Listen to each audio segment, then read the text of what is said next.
एक दिन दिल्ली के काजी से बीरबल को धर्म संबंधी चर्चा छिड़ी। जब काजी सब प्रकार से हार गया तो उसके मन में इस बात के लिए लज्जा उत्पन्न हुई और अपने मन में बीरबल को मार डालने का प्रण कर लिया। ये प्रण कर यात्रा के बहाने बादशाह से छुट्टी लेकर नगर से बाहर किसी दूसरे शहर को चला गया और वह अपना नाम पता छिपाकर बहरूपिये का स्वांग सीखने लगा। जब वह उस फन में होशियार हो गया तो बहरूपिये का रूप धारण कर दिल्ली लौटा।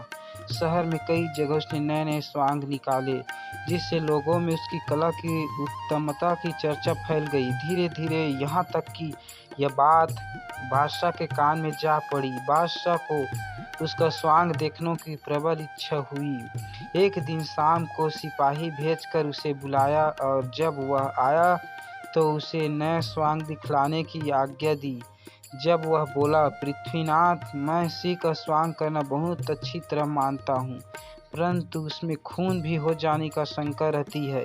यदि आपकी तरह से मुझे खून की माप दिया जाए तो मैं उसे आपके सामने दिखलाने का उपाय करूँ। स्वांग के समय उस पर दीवान का भी रहना अत्यंत आवश्यक है।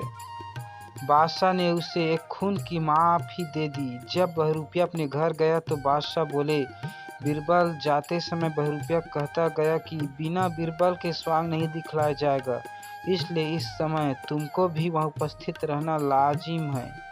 बीरबल ने बादशाह की आज्ञा को स्वीकार कर लिया, परंतु उसी वक्त बहरूपिये की बातों का सिलसिला मिलाने से ज्ञात हो गया कि हो न हो कुछ दाल में काला अवश्य है। यह मुझे धोखा देना चाहता है। इधर बादशाह की आज्ञा का पालन करना भी जरूरी है। दूसरे दिन ठीक समय पर बीरबल दरबार में हाजिर हुआ। उधर बहरूपिया भी सिंह का स्वांग बनाकर उछलने कूदने तड़पने लगा। कला चातुरी को देखकर बादशाह मोहित हो गए।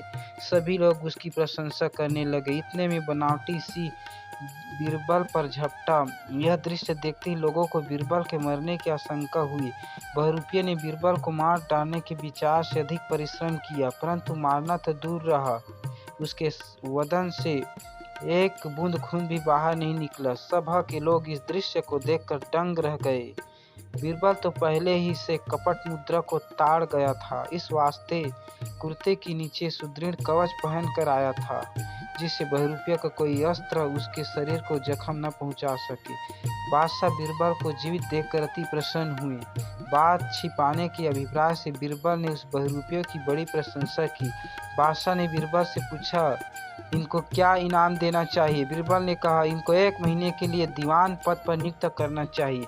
बहरूपियों को यह सुनकर बहुत मन प्रफुल्लित हो गया। बीरबल ने कहा, जो सती का स्वांग ठीक ठीक करके दिखलाए तो ऊपर की शर्त मानी जाएगी, अन्यथा नहीं।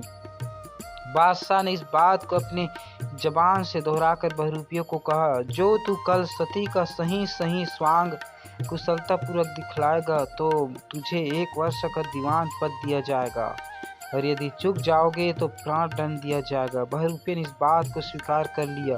दूसरे दिन उसी समय सती स्त्री का रूप धारण कर दरबार में हाजिर हुआ। बीरबल ने भी उसका दवा दारू का इंतजाम पहले से कर रखा था। वहाँ कोयला एक कुंड पहले से ही दहक रहा था। कुंड को देखते ही बहरूपिये का होश ठिकाना न रहा। उसे समझ लिया कि कल का प्रतिशोध करने के लिए बीरबल ने यह खुरापत खड़ा किया है। अब इससे बचकर बाहर निकलना कठिन है। बिना अग्नि में बैठकर बाहर निकले यह स्वांग पूर्ण नहीं हो सकता, और कुंड में गिरा प्राण विसर्जन हुआ। उसी समय डावाडोल हो गया। उसके मन में आया कि अपना भेद बादशाह को प्रकट कर दे, परंतु फिर अनेक कठिनाई उपस्थित होने की संभावना कर चुप हो गया। अंत में जब सती का स्वांग दिखलाते दिखलाते अग्नि के प्रवेश का समय आया तो उसमें कूद कर प्राण त्याग दिया। उसकी मौत से जो लोग असली भरम नहीं जानते थे बहुत दुखी हुए, परंतु बीरबल को एन केन प्राकरण उसका भेद मालूम हो गया था, इसलिए उन लोगों को समझा दिया।